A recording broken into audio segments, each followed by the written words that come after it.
Commissioner Ubadai Ru Secretary Jonggatanat Kakot Kakia Jonggajala Ujoram Bida.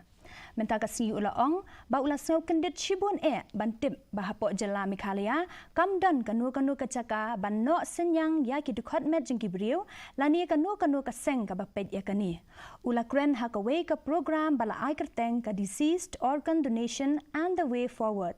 Ubeda ulaong banakadaw jengki kenduan an hapok ka an Transplantation of Human Organs Act kat kendai pusau kidon buan kikam kijam kibayadei bat kani. Ulaong ba kidon buan kilat kilenti hakabayadei bat kejingno senyang ya kidukot met jengki balaklat no. Henry kabasngau si kalong bakani kaduna bha hakatan chatei lamingi jong kari India.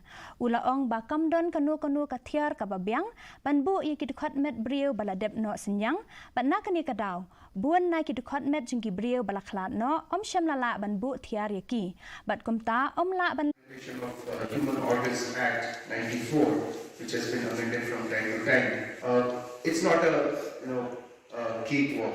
You just get a transplantation. There's a lot of procedures in place, and the transplantation can be either from a near relative donor, or it can be out of affection, or it can be out of disease. A very huge potential lies in the deceased organ donor, but unfortunately that is one area which has not been explored, especially in India and particularly in northeastern region. We do not have proper cadaveric storage systems, and for that reason